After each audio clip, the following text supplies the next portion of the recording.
What is happening, people? Look, I know it's 2019, and I know a lot of you are gonna step up your game this year and go to a more serious gym. It could be a powerlifting gym, could be a strongman gym, could just be a gym that has a reputation for really hard workers, and it's just a different level of than like a Gold's or 24 Hour Fitness or any of those other places. Now, almost always in a situation like that, there will always be little crews of guys or girls or strongmen or powerlifters or just people who are intense about their conditioning or whatever the case may be, right? If you can insert yourself inside of one of those groups where you are not the big fish in a small pond anymore, but now you are a little tiny fish in a really big pond, you will make gains and just progress like you would not believe. I literally tell people all the time that if you are a 600-pound deadlifter and you surround yourself with 700-pound deadlifters, it will be a very short time before you are deadlifting 700 pounds. Conversely, if you are a 600-pound deadlifter and you surround yourself with people who can only pull 500 pounds, you're a 600-pound puller for life. Facts. However, if these gyms are good at all, they're gonna have their own little rules and their own little ways of doing things. And so getting involved in that, especially inside of a small crew, can be a pretty dicey situation. A lot of people do a lot of things wrong because they don't understand the culture or anything. So what I'd like to do in this video, in hopes that a lot of you are gonna be brave and step out there and go try a new thing, go try to join a strongman group or a powerlifting gym or just a more serious gym in general. What I'm hoping to do is give you guys a list of rules. Now, I have 10 right now, but I'm sure gonna come up with more because I'm gonna get excited. Hopefully at least 10 rules that you guys can follow that are gonna help make this transition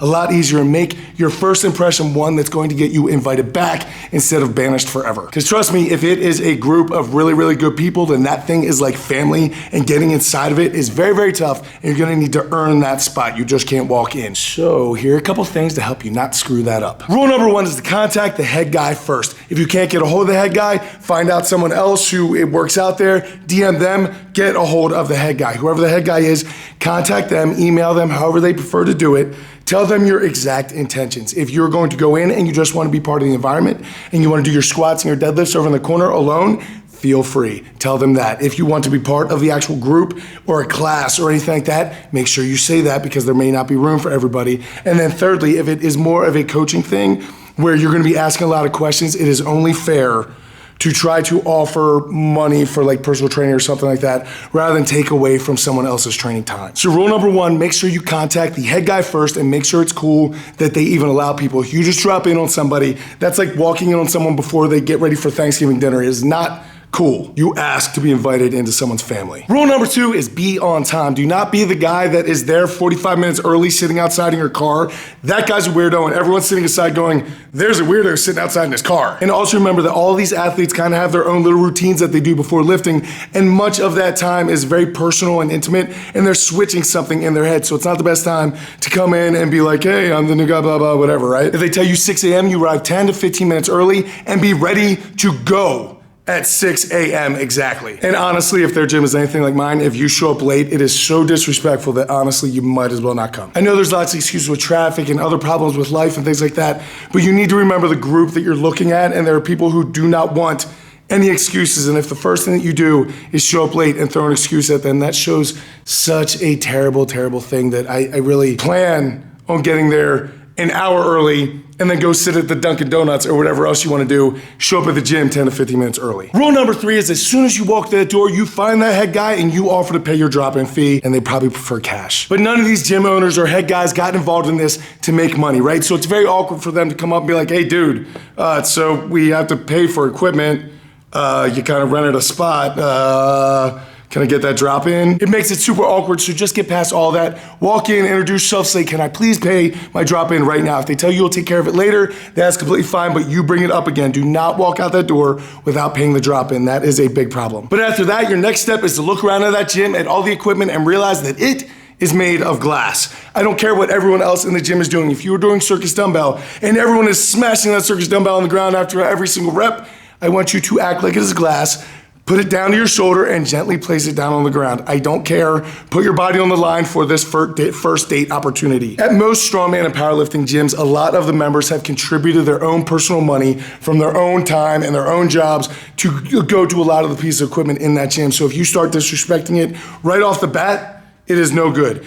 Conversely, if you are gently putting it down and they start making fun of you, continue to gently put it down. It doesn't matter. This is your first impression. I'd much rather them think that you are too careful with their weights than you are just gonna be throwing things around. Rule number 4 is keep your mouth shut and your ears open. Look, man, I'm not just messing around, but literally, no one cares about your opinions when you first show up there. They don't wanna know about how work didn't go well for you or how your back hurts so you can't do deadlifts, whatever the case may be. They don't care about your training. They're there to work and you are just visiting. You just got invited for a moment. So that means that if you despise sumo deadlifts and they're doing sumo deadlifts that day, guess what you're doing? It's part of the game. When I went out to super training, I had this awesome expectation that I've been thinking about for months where I was gonna go to super training, I was gonna pull a huge deadlift PR, and it was going to be amazing, and I was gonna be super excited because of that opportunity. But when I got there, the guys were training deadlifts for reps, so I ended up just doing deadlifts for reps with the guys, and it ended up being such an amazing time, but I earned a respect because I hung there with them, hanging in, suffering, sharing that suffering, the beauty of all of that, versus just going on the side and being off to myself and not getting that experience with those people. It does not matter what your personal agenda is. All of these people care just as much about all of the people around them. All of their goals are just as important to them as their own goals. So if you want to be part of that group, that better become apparent very, very quickly that your wants and needs come second to the group's wants and needs, to the gym's wants and needs. That, my friends, is what being a teammate and really a friend is all about. A tag onto this is as soon as you put yourself down and it's not weird and awkward, I want you to go up to every single person that is in that gym, look them in the eye, shake their hand, introduce yourself, and thank them for the opportunity to share their gym, to train with them, to do whatever it is that you were there to do. But I want you to go up to every single person, whether it's the janitor, the world champion, the coach, the desk person, whoever it is, walk up, shake their hand, introduce yourself, let them know that you are a good person, you're here because you're excited to be here and you're thankful for the opportunity. I want you to do that as soon as you get there, and then I want you to do it again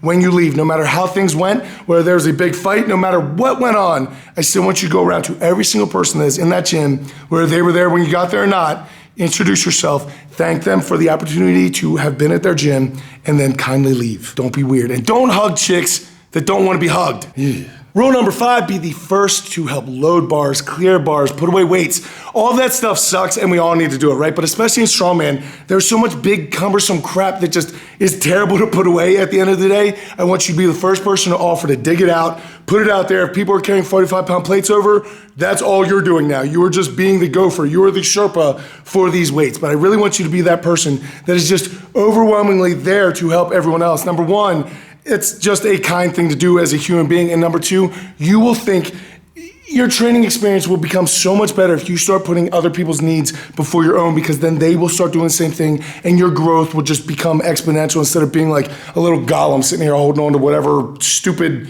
thing that you're precious about. When a team starts succeeding, everyone on that team starts succeeding. If you want to be part of that team, the easiest way is to be as supportive as possible, and trust me, it will help. Rule number 6, say please and thank you a lot. If someone are able to audit your words at the end of the day, please and thank you should far, far outweigh anything else that came out of your mouth. Now, to be sure, you're going to be made fun of for this, but who cares? I'd rather you be the nice guy than not. This is something I've done my entire life in every single interaction that I do, whether it be with a server at a restaurant, a flight attendant on a plane, a janitor, no matter who it is, I treat it like that. And so much more good comes back in your life, people. If you're in a situation like this, you couldn't do a better thing than just be overwhelmingly thankful and gracious in this opportunity. Rule number 7 is that you are there to learn. You are not there to give advice. And trust me, no one wants to hear your advice.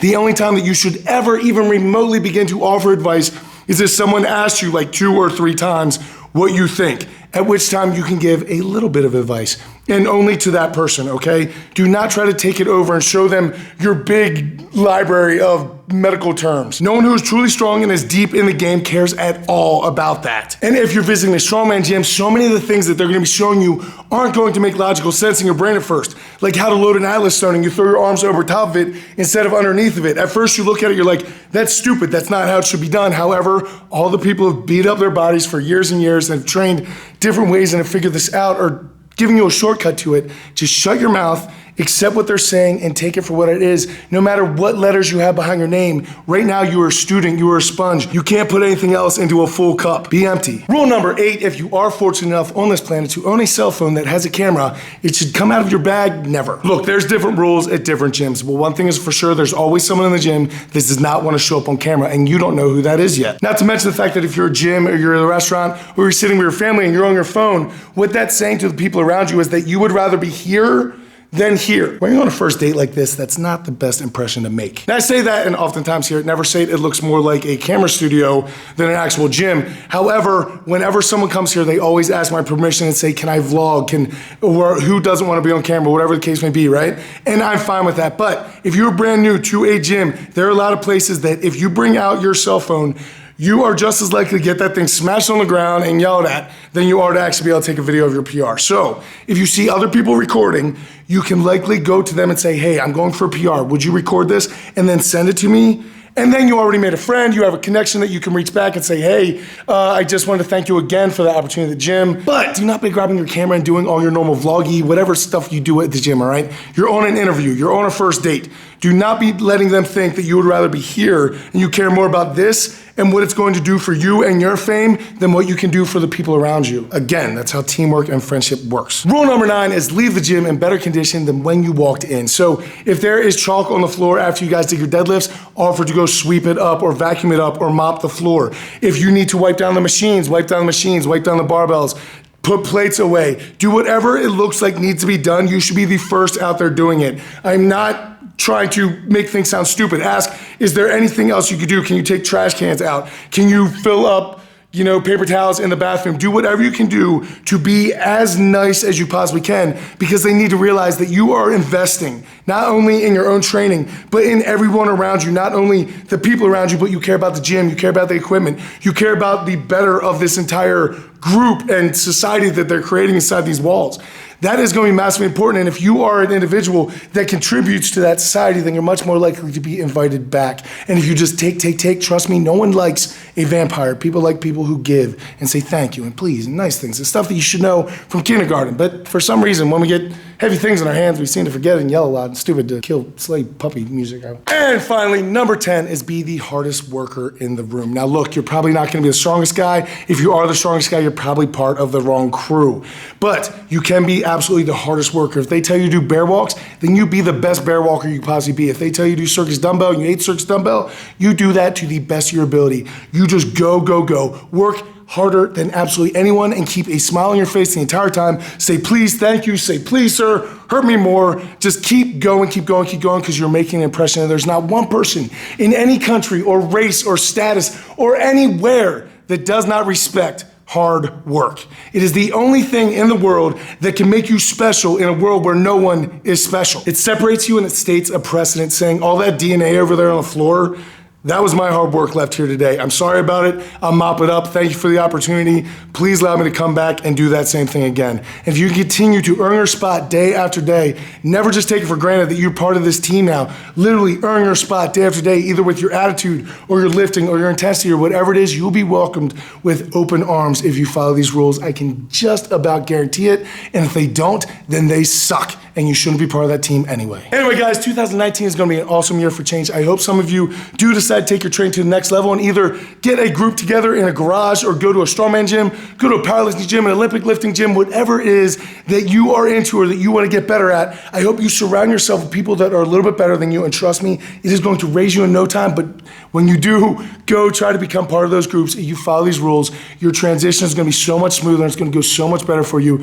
Trust me, I've been to a billion different gyms that are very much like my own. I know what works, what doesn't work. If you follow these rules, it will help a ton. And if it doesn't, remember, they're jerks. You don't need them. But to each and every single one of you, I just want to say thank you for the opportunity to be here, helping you guys out along your journey, to help you save a little bit of time and headaches along the way. I thank you guys so much for watching the videos and just commenting down below. It means so much to me and it's so cool. Guys, I'll catch up with you later in the week. Until I do go out to something amazing, realize, keep working hard, people. Be nice to each other.